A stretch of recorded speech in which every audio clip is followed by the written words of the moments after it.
ಆಗ್ತಾಯಿಲ್ಲ, ಅಷ್ಟು ಕಾವು ಬರ್ತಾ ಇದೆ. ಅದು ಹೇಗೆ ಹೊರಗಡೆ ಈ ಟೈಮಲ್ಲಿ ಕೆಲಸ ಮಾಡ್ತಾರೋ ಗೊತ್ತಿಲ್ಲ.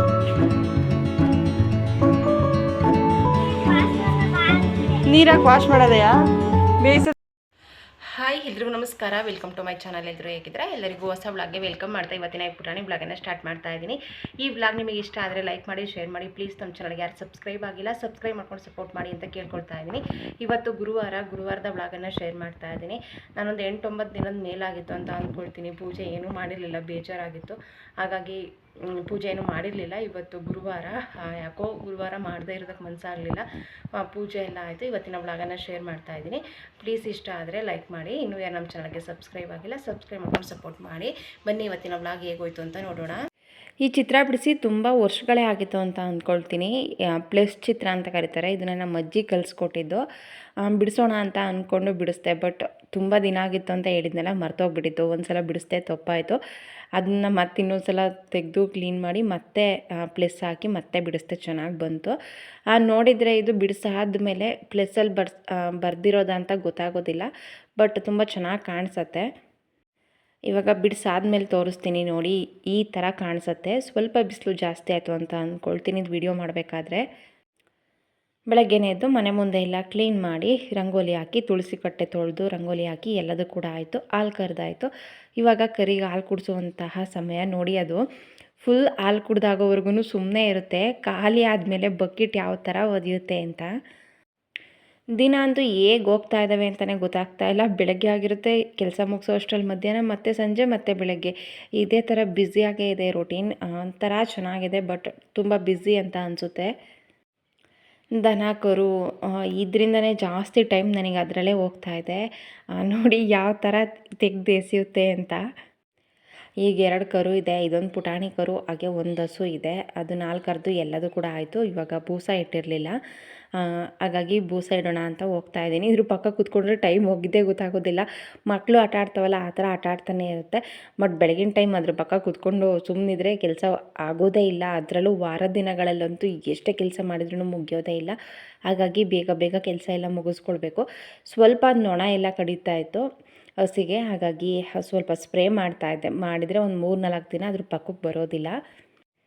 ಹಾಗಾಗಿ ಎಲ್ಲ ಸ್ಪ್ರೇ ಮಾಡ್ತಾಯಿದ್ದೆ. ಅದಕ್ಕೆ ಚಿಕ್ಕ ಕರು ಇದ್ದಾಗ ಈ ಹಸಿಗೆ ಸ್ವಲ್ಪ ಪ್ರಾಬ್ಲಮ್ ಆಗಿತ್ತು. ಹಾಗಾಗಿ ಮೇಲ್ಗಡೆ ಸ್ವಲ್ಪ ಕೂದಲೆಲ್ಲ ಕಡಿಮೆ ಇದೆ. ಹಾಗಾಗಿ ಆ ಜಾಗದಲ್ಲೆಲ್ಲ ನೊಣ ಎಲ್ಲ ಕಡಿದು ಗಾಯ ಮಾಡುತ್ತೆ. ಹಾಗಾಗಿ ಆವಾಗವಾಗ ಸ್ಪ್ರೇ ಮಾಡ್ತಾ ಇರ್ತೀನಿ. ಹಿಂದೆ ತೋಟಕ್ಕೆ ಹಸು ಕಟ್ಟೋಣ ಅಂತ ಬಂದೆ. ನೋಡಿ ಗುಲಾಬಿ ಗಿಡ ಚೆನ್ನಾಗಿದೆ, ಬಟ್ ಔಷಧಿ ಹೊಡೆದು ತುಂಬ ದಿನ ಆಯಿತು. ಹಾಗಾಗಿ ಎಲೆ ಎಲ್ಲ ಸ್ವಲ್ಪ ಹುಳ ಎಲ್ಲ ತಿಂದು ಹಾಳು ಮಾಡಿದೆ, ಬಟ್ ಚೆನ್ನಾಗಿ ಹೂ ಬಿಡ್ತಾ ಇದೆ.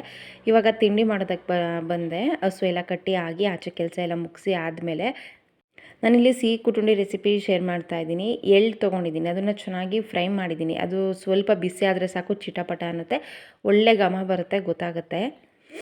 1 ಬೌಲು ಎಳ್ಳಿಗೆ 1 ಬೌಲ್ ಬೆಲ್ಲ ತೊಗೊಂಡಿದ್ದೀನಿ. ಖಾರ ಕುಟುಂಬಿ ಬೇಕಾದ್ರೂ ಮಾಡ್ಬೋದು. ನಮ್ಮ ಮನೇಲಿ ಸಿಹಿ ಎಲ್ರಿಗೂ ಇಷ್ಟ ಆಗುತ್ತೆ, ಹಾಗಾಗಿ ಸಿಹಿ ಕುಟುಂಬಿ ಮಾಡ್ತಾಯಿದ್ದೀನಿ. ಸ್ವಲ್ಪ ಜೀರಿಗೆ, ಬೆಳ್ಳುಳ್ಳಿ, ಹಾಗೆ ಉಪ್ಪು ಇಷ್ಟನ್ನು ಹಾಕಿದ್ದೀನಿ. ಹಾಗೆ ಸ್ವಲ್ಪ ಖಾರದ ಪುಡಿ ಇಷ್ಟನ್ನು ಹಾಕ್ಕೊಂಡು ಮಿಕ್ಸಿ ಮಾಡ್ಕೊಳ್ಳೋದು. ಈ ಥರ ಮಿಕ್ಸ್ ಮಾಡಿ ಪುಡಿ ಮಾಡ್ಕೊಳ್ತೀನಿ. ಟೇಸ್ಟ್ ಮಾತ್ರ ತುಂಬ ಚೆನ್ನಾಗಿರುತ್ತೆ. ಕುಟ್ಟುಂಡಿ ಮಾಡಿದಾಗ ಇಡೀ ಮನೆ ತುಂಬ ಅದ್ರ ಪರಿಮಳ ತುಂಬಿರುತ್ತೆ, ಅಷ್ಟು ಚೆನ್ನಾಗಿ ಘಮ ಬರುತ್ತೆ. ಇದು ಸ್ವಲ್ಪ ಧನಿಯಾ ಪುಡಿ ಎಲ್ಲದನ್ನೂ ಹಾಕಿ ಮಾಡ್ತಾರೆ. ನಾನಿಲ್ಲಿ ಸೊಪ್ಪಿನ ಸಾಂಬಾರು ಜೊತೆಗೆ ಮಾಡ್ತಾ ಇರೋದ್ರಿಂದ ಅದರಲ್ಲೇ ಉಪ್ಪು ಖಾರ ಮಸಾಲೆ ಎಲ್ಲ ಜಾಸ್ತಿ ಇರೋದ್ರಿಂದ ನಾನು ಇದಕ್ಕೆ ಉಪ್ಪು ಖಾರ ಸ್ವಲ್ಪ ಕಡಿಮೆನೇ ಹಾಕಿದ್ದೀನಿ. ಮತ್ತು ಇದು ಜಾಸ್ತಿ ಆದರೆ ಹೆವಿ ಆಗುತ್ತೆ ಅಂತ, ಸಾಂಬಾರಲ್ಲೇ ಎಲ್ಲ ಇರುತ್ತಲ್ಲ, ಹಾಗಾಗಿ ರುಚಿಗೆ ಎಷ್ಟು ಬೇಕೋ ಅಷ್ಟು ಮಾತ್ರ ಉಪ್ಪು ಖಾರ ಹಾಕಿದ್ದೀನಿ.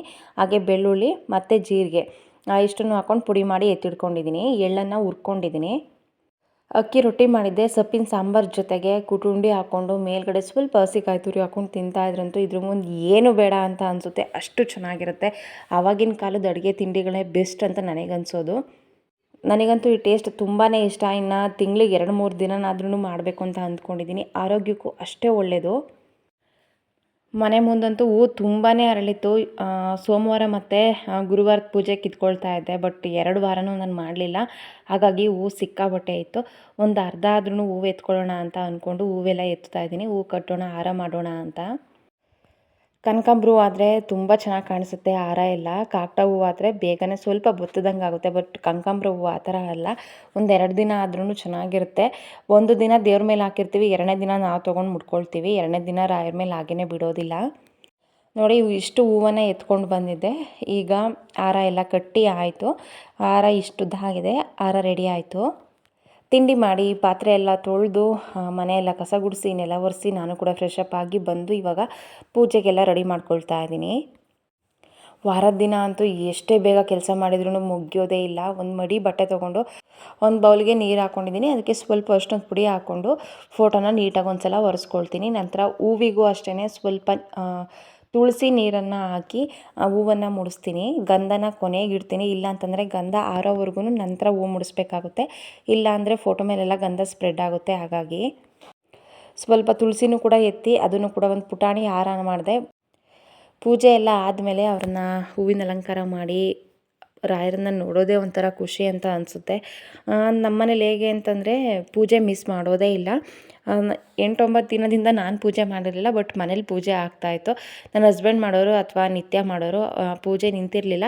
ನನಗೆ ಯಾಕೋ ಮಾಡಬೇಕು ಅಂತ ಅನಿಸಿರಲಿಲ್ಲ. ಸಿಕ್ಕಾಪಟ್ಟೆ ಬೇಜಾರಾಗಿತ್ತು. ಯಾವ ವಾರನೂ ಕಟ್ಟಿರಲಿಲ್ಲ, ಪೂಜೆನೂ ಮಾಡಬೇಕು ಅಂತ ಅನಿಸಿರಲಿಲ್ಲ. ಸಿಕ್ಕಾಪಟ್ಟೆ ಬೇಜಾರಲ್ಲಿದ್ದೆ. ಬಟ್ ಎಷ್ಟು ದಿನ ಅಂತ ಹಾಗೇ ಇರೋಕ್ಕಾಗುತ್ತೆ ಅಲ್ವಾ. ಹೇಳ್ಬೇಕಂದ್ರೆ ದೇವ್ರ ಮೇಲೇನೂ ಕೋಪ ಬಂದುಬಿಟ್ಟಿತ್ತು. ಸಿಕ್ಕಾಪಟ್ಟೆ ಬೇಜಾರಾಗ್ತಾಯಿತ್ತು. ಕೋಪ ಮಾಡ್ಕೊಂಡು ಸುಮ್ಮನೆ ಇದ್ದೆ. ಎಷ್ಟೋ ದಿನ ಅಂತ ಮಕ್ಕಳು ಅವ್ರ ಅಪ್ಪ ಅಮ್ಮನ ಜೊತೆ ಮುನ್ಸ್ಕೊಂಡು ಸುಮ್ಮನಿರೋಕ್ಕಾಗುತ್ತೆ, ಮಾತಾಡ್ತಾರಲ್ವ ಆ ಥರ ಅಂತ ಅಂದ್ಕೊಂಡು ನಾನು ಕೂಡ ಆಗಿದ್ದಾಗೋಯ್ತು. ಅದ್ರ ಆಯಸ್ಸಿದ್ದಿದ್ದೆ ಅಷ್ಟು ಅಂತ ಅಂದ್ಕೊಂಡು ಮತ್ತೆ ಪೂಜೆ ಎಲ್ಲ ಮಾಡಿದೆ. ಪೂಜೆ ಮಾಡಿದ್ಮೇಲೆ ಒಂಥರ ಸಮಾಧಾನ ಅಂತ ಅನ್ನಿಸ್ತು. ಗುರುವಾರ ಮನೇಲಿ ಸೋಮವಾರ ಪೂಜೆ ಆಗಿಲ್ಲ ಅಂತಂದರೆ ಮನಸ್ಸಿಗೆ ಸಮಾಧಾನನೇ ಇರೋದಿಲ್ಲ. ಪ್ರತಿದಿನ ಪೂಜೆ ಇರುತ್ತೆ, ಬಟ್ ವಾರದ ದಿನ ಸ್ವಲ್ಪ ಸ್ಪೆಷಲ್ ಅಂತ ಅನಿಸುತ್ತೆ. ನೈವೇದ್ಯಕ್ಕೆ ಸ್ವೀಟ್ ಏನೂ ಮಾಡಲಿಲ್ಲ. ಹಣ್ಣು ಕಾಯಿತು, ಅದನ್ನೇ ನೈವೇದ್ಯಕ್ಕೆ ಇಟ್ಟಾಯಿತು. ಮನೆಯಿಂದ ತೋಟಕ್ಕೆ ಬಂದಿದ್ದೆ ಹಸುಗಳಿಗೆ ಒಂದು ಸಲ ಮೇವು ಹಾಕೋಣ ಅಂತ. ಹಾಗೆ ಸೊಗೆ ಎಲ್ಲ ಸ್ವಲ್ಪ ಬಿದ್ದಿತ್ತು, ಅದನ್ನೆಲ್ಲ ಎತ್ತಿ ಕ್ಲೀನ್ ಮಾಡಬೇಕಿತ್ತು. ಅಲ್ಲೊಂದು ಗೂಡು ಯಾಕೋ ಬಿದ್ದೋಗಿತ್ತು, ನೋಡಿದೆ. ಬಟ್ ಅಷ್ಟೊಂದೇನು ಚೆನ್ನಾಗಿರಲಿಲ್ಲ, ಅಂದರೆ ಹಾಳಾಗಿತ್ತು. ಅದಕ್ಕೋಸ್ಕರ ಕೆಳಗೆ ಬಿದ್ದಿತ್ತು ಅಂತ ಅಂದ್ಕೊಳ್ತೀನಿ. ನಾನು ಚೆನ್ನಾಗಿರೋ ಗೂಡಾದರೆ ಮುಟ್ಟೋಕೆ ಹೋಗೋದಿಲ್ಲ. ಅಂದರೆ ಮತ್ತೆ ನಾವು ಮುಟ್ಟಿದರೆ ಆ ಅಕ್ಕಿ ಬಂದು ಅದರಲ್ಲಿ ಕೂರುತ್ತೋ ಇಲ್ವೋ ಅಂತ, ಸುಮ್ಮನೆ ಯಾಕೆ ನಮ್ಮಿಂದ ತೊಂದರೆ ಆಗಬೇಕು ಅಂತ. ಬಟ್ ಹಾಳಾಗಿ ಕೆಳಗೆ ಬಿದ್ದಿತ್ತು. ಆವಾಗವಾಗ ಯಾವಾಗ ಫ್ರೀ ಇರ್ತೀನಿ ಆವಾಗ ಒಂದು ಸಲ ಬಂದು ತೋಟ ಅಡ್ಡಾಡ್ಕೊಂಡು ಹೋಗ್ತೀನಿ. ಅಂದರೆ ಈ ಥರ ಕ್ಲೀನ್ ಮಾಡಿ ಹೋಗ್ತೀನಿ. ಸೋಗೆ ಅಥವಾ ಅಡಿಕೆ ಪಟ್ಟೆ ಎಲ್ಲ ಬಿದ್ದಿರುತ್ತೆ, ಅದನ್ನು ತೆಗೆದು ಕ್ಲೀನ್ ಮಾಡಿ ಹೋಗ್ತೀನಿ. ಅಂದರೆ ನಾವು ಮಧ್ಯ ಓಡಾಡೋ ಜಾಗ ಮಾತ್ರ ಬಿಟ್ಟು ಆ ಸೈಡ್ ಮತ್ತು ಈ ಸೈಡ್ ಎರಡೂ ಕಡೆ ಹಾಕ್ತೀವಿ. ಮೇವೆಲ್ಲ ಹಾಕಿ ಬಂದಾಯಿತು. ಅಷ್ಟರಲ್ಲಿ ನಾನು ಬಂದೆ. ಕರೆಕ್ಟಾಗಿ ಗೆಣಸು ಮಾರೋದಕ್ಕೂ ಬಂದಿದ್ದರು. ನಮ್ಮ ಮನೇಲಿ ಗೆಣಸು ಎಲ್ಲರೂ ಕೂಡ ತಿಂತೀವಿ, ಆರೋಗ್ಯಕ್ಕೆ ತುಂಬ ಒಳ್ಳೆಯದು. ಕೆಲವ್ರು ತಿನ್ನಬಾರ್ದು ಅಂತ ಹೇಳ್ತಾರೆ, ಅದು ಯಾಕಂಗೆ ಹೇಳ್ತಾರೋ ಗೊತ್ತಿಲ್ಲ. ಒಟ್ಟು ಆರೋಗ್ಯಕ್ಕಂತೂ ತುಂಬಾ ಒಳ್ಳೆಯದು. ನಾವು ಯಾವಾಗ ಸಿಗುತ್ತೆ ಮಿಸ್ ಇಲ್ಲದೆ ತಿಂತೀವಿ. ಮನೆ ಮುಂದೆ ಮಾರೋದಕ್ಕೆ ಬಂದಿದ್ದರು. ಸಂತೆ ದಿನ ತೊಗೊಂಡು ಬರೋರು. ಇವತ್ತು ಮನೆ ಮುಂದೆ ಬಂದಿದ್ರಲ್ಲ ಅಂತ ನಾನು ತೊಗೊಳ್ತಾ ಇದ್ದೆ. ಒಂದೇನೋ ಅದೇ ಈ ಥರ ಕಟ್ಟಾಗಿರುತ್ತಲ್ಲ, ಆ ಜಾಗ ಹಾಳಾಗಿರುತ್ತೆ, ಅದನ್ನು ಚೇಂಜ್ ಮಾಡಿಕೊಂಡೆ. ನೀರಾಗಿ ವಾಶ್ ಮಾಡೋದೆಯಾ? ಬೇಯಿಸೋದೆ ಈಗ? ತಿಂತೀಯಾ ಬೇಯಿಸಿರೆ? ಎಲ್ಲಿ ತಿಂತೀಯ ಬಂಗಾರಿ? ಒಂದು ಪೀಸ್ ತಿಂತೀಯಾ ಇಲ್ವಾ?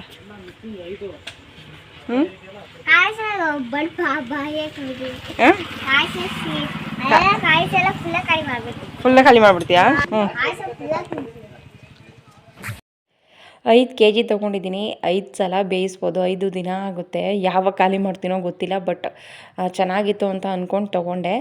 ಮಧ್ಯಾಹ್ನ ಅಡುಗೆ ಆಗಿರಲಿಲ್ಲ, ಹಾಗಾಗಿ ಸೊಪ್ಪು ತರಕಾರಿ ಎಲ್ಲ ಹಾಕಿ ಸಾಂಬಾರು ಮಾಡ್ತಾಯಿದ್ದೀನಿ. ಸೊಪ್ಪಿನ ಸಾಂಬಾರೇ ಒಂಥರ ಟೇಸ್ಟ್ ಇರುತ್ತೆ, ತರಕಾರಿ ಸಾಂಬಾರೇ ಒಂಥರ ಟೇಸ್ಟ್ ಇರುತ್ತೆ. ಬಟ್ ಎರಡೂ ಮಿಕ್ಸ್ ಮಾಡೋದ್ರಿಂದ ಟೇಸ್ಟ್ ತುಂಬಾ ಚೆನ್ನಾಗಿರುತ್ತೆ. ಅಂದರೆ ಒಂದೊಂದು ಥರದ್ದು ಸಾಂಬಾರು ತಿಂದು ಬೇಜಾರಾದಾಗ ಈ ಥರ ಮಿಕ್ಸ್ ಸಾಂಬಾರು ಮಾಡ್ತೀನಿ, ಚೆನ್ನಾಗಿರುತ್ತೆ. ಮೊನ್ನೆ ತಾನೇ ಸೊಪ್ಪಿನ ಸಾಂಬಾರು ಮಾಡಿದ್ದೆ, ಮತ್ತೆ ಅದನ್ನೇ ಮಾಡಿದರೆ ಸೇಮ್ ಅಂತ ಅನಿಸುತ್ತಲ್ಲ, ಹಾಗಾಗಿ ತರಕಾರಿಗಳನ್ನೆಲ್ಲ ಹಾಕಿದ್ದೆ. ಕ್ಯಾರೆಟು, ಗೆಡ್ಡೆಕೋಸು, ಹಿತ್ಲವರೆಕಾಯಿ, ತೊಗರಿಬೇಳೆ, ಅವರೆಬೇಳೆ. ಇವತ್ತು ಬೇಳೆಗಳನ್ನು ಹಾಕಿದ್ದೀನಿ, ಕಾಳುಗಳನ್ನು ಹಾಕಿಲ್ಲ. ಮತ್ತು ಕಾಳು ಹಾಕಿದರೆ ಸೇಮ್ ಅಂತ ಅನಿಸುತ್ತೆ ಅಂತ ಒಗ್ಗರಣೆ ಮಾಡಿಕೊಂಡು ಅದಕ್ಕೆ ಸೊಪ್ಪು ಎಲ್ಲ ಹಾಕಿ ಟೊಮೊಟೊ ಹಾಕಿ ಬೇಯಿಸ್ಕೊಂಡಿದ್ದೆ. ಚೆನ್ನಾಗಿ 1-2 ವಿಷಲ್ ಕೂಗಿಸಿದ ಮೇಲೆ ಅದಕ್ಕೆ ಖಾರ ರುಬ್ಬಿ ಹಾಕ್ತಾಯಿದ್ದೀನಿ. ಈರುಳ್ಳಿ, ಹಸಿಕಾಯಿ ತುರಿ, ಸಾಂಬಾರು ಪುಡಿ, ಖಾರದ ಪುಡಿ ಹಾಕಿದ್ದೀನಿ. ಸ್ವಲ್ಪ ಬೇಯಿಸಿಟ್ಟಿರುವಂತಹ ತರಕಾರಿ ಸೊಪ್ಪು ಹಾಕ್ಕೊಂಡು ರುಬ್ಬಿದ್ದೀನಿ.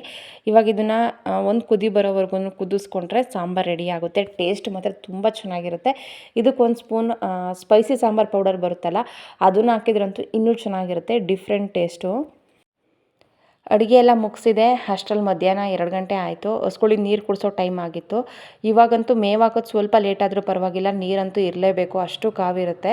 ಹಾಗಾಗಿ ನೀರೆಲ್ಲ ಕುಡಿಸಿ ಹೋಗೋಣ ಅಂತ ಅಂದ್ಕೊಂಡು ಬಂದೆ. ಮೇವು ನೋಡ್ಬೋದು ಇನ್ನೂ ಅವೇ ಬಿಟ್ಕೊಂಡಿದೆ, ಅದನ್ನು ಹಾಕಿರೋದನ್ನೇ.